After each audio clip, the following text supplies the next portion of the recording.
Situé dans la vallée des dieux, il remonterait au second siècle. C'est un monastère dans le regard, la conception,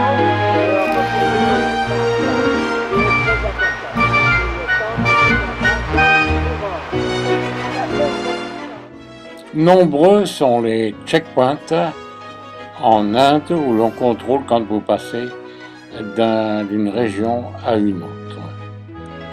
Ce qui attire beaucoup de monde autour du checkpoint. Vu l'état des routes, rien n'est impossible d'avoir des problèmes de crevaison. Mais l'équipe est là pour aider le chauffeur en panne.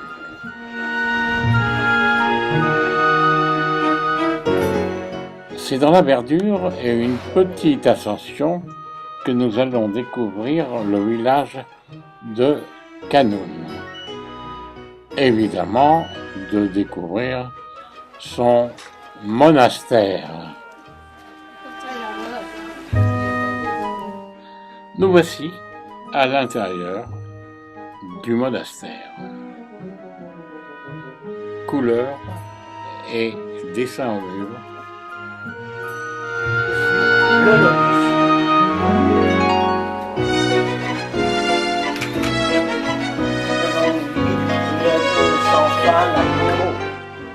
De toute façon, ce sont de belles peintures murales.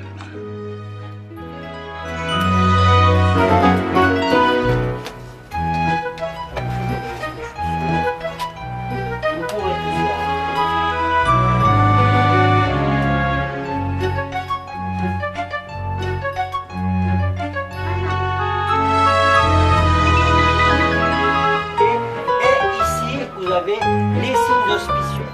L'entourage de la porte est très très belle. Les peintures qu'il y a à l'entrée, donc vous avez la longévité avec Mitzérim et le Seigneur qui tient la tigresse. Ici très beau, ça, c'est une couleur très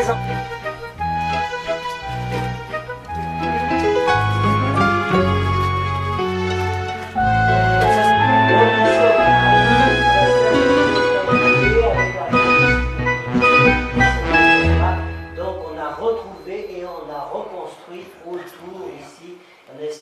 Ici c'est donc Kagyupa et le monastère de Nako où on sera cet après-midi, lui est Nigmapa.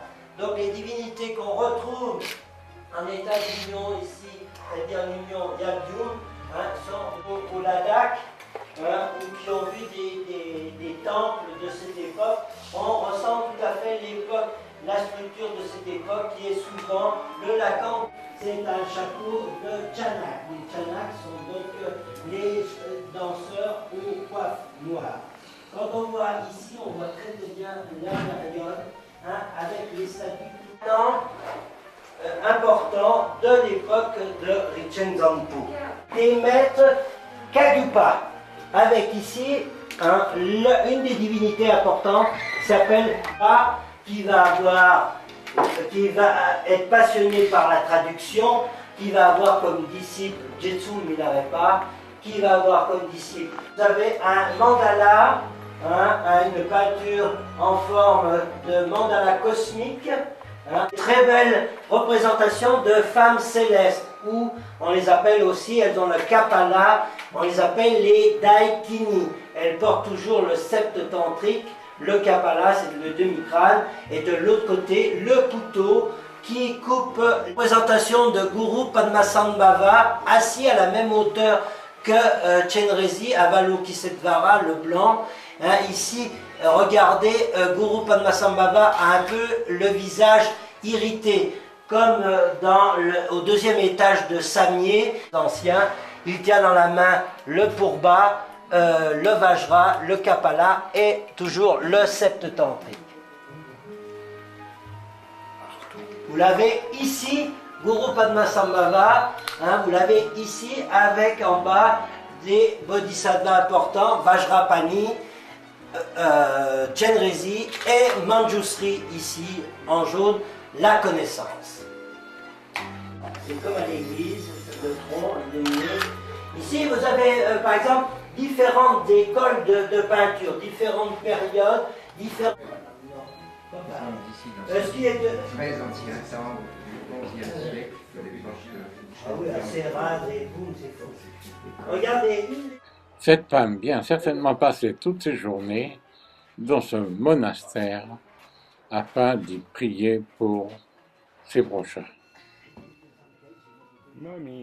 Quand cette autre femme doit être affectée au moulin à prière.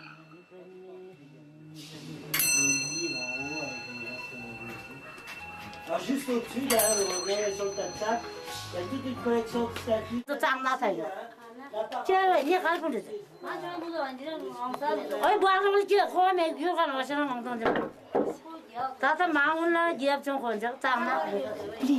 Ah. Ça c'est très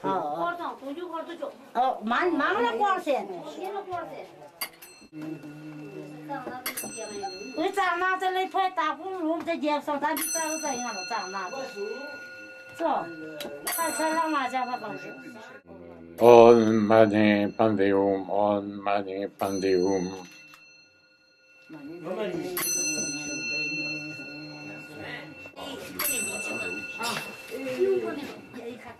On a l'impression que l'assistante est arrivée pour prendre le relais. Monastère où la méditation et la réflexion et la prière sont journalières. Pendant ce temps, la corvée de bois s'impose et est indispensable. Et nous allons relonger pendant un certain temps la rivière Suljat, qui est tumultueuse. Des ponts avancés en fer, car c'est difficile de les tenir en toute sécurité. Ça va faire un souvenir, hein.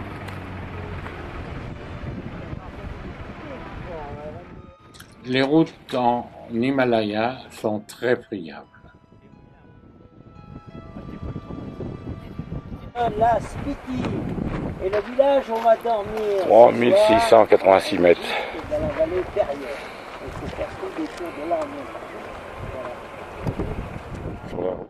Oui, nous sommes à 3686 mètres. Et voilà l'approche de Nako.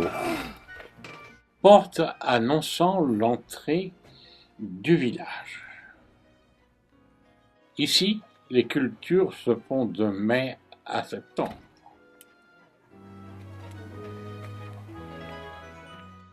Surprise, notre camion est déjà arrivé à Nako et a découvert toutes les préparations sont faites, même la tente cuisine est installée. Pour le moment, les poulets sont en survie. Notre camp installé, notre tente bien positionnée, nous y passerons la nuit.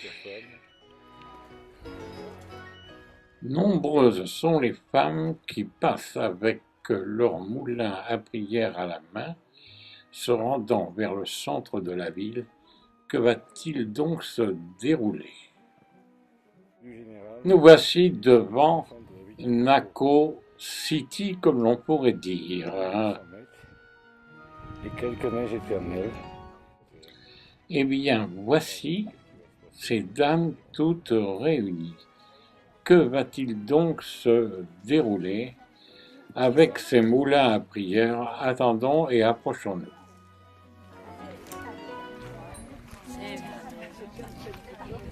Elles apportent la réserve de bois à la cuisine, justement. Ils vont sûrement faire un thé, on va sûrement être invités. Un bon thé au beurre. Oh là là! Effectivement, toutes ces dames sont assemblées pour, comme vous allez le voir, déguster un bon thé baratté au beurre. La préparation. Et ensuite, on verse le thé dans l'assiette. Et maintenant, à l'abri du vent, la cuisson. C'est pas facile de rentrer dans la pièce.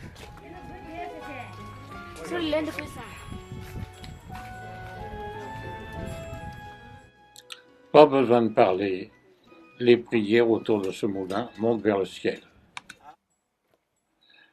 Même si l'on ne peut pas se déplacer, eh bien on monte sur le toit de sa maison et on agite le moulin à prière. Eh bien maintenant, rendons-nous vers le grand moulin à prière. Ce vieux monastère fut fondé par Rinchand Dzangpo en 996. Les peintures sont un peu délaissées par manque d'entretien et paraît-il que c'est encore beaucoup plus abîmé maintenant.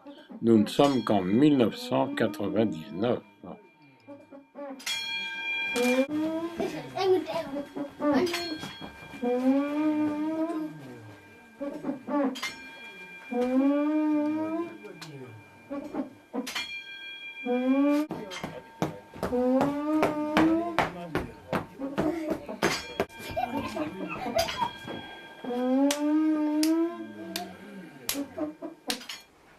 Et voilà au miracle le pied de Groupama Sambhava.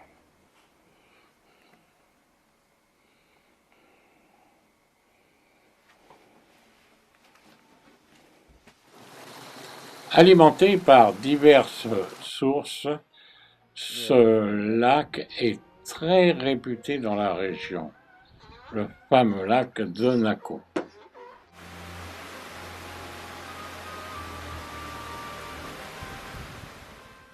Nous sommes le mercredi 11 août 1999 et une particularité, ce jour il existe une éclipse soleil-lune.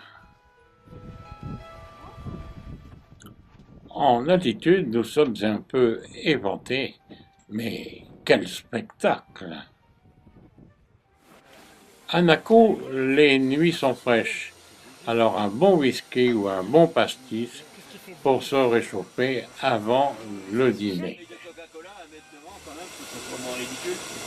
La vôtre et la nôtre. Alors c'est laquelle? C'est la vôtre ou c'est la nôtre? Peu importe.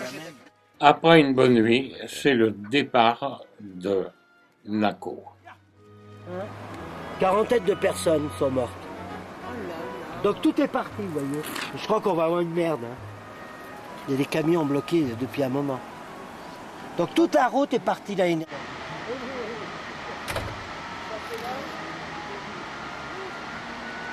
Tous les boulements dans mon train qu'il y a pu y avoir.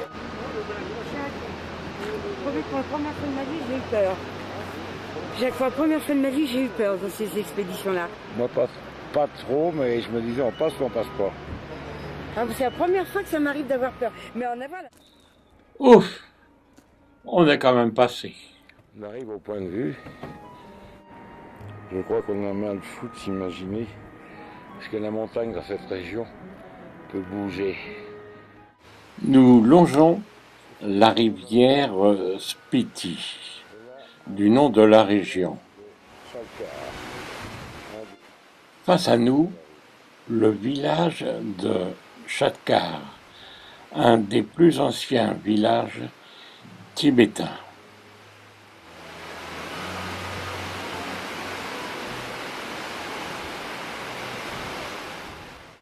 Et sur cette route, nous continuons en direction de Tabo. Bientôt rendez-vous à Tabo.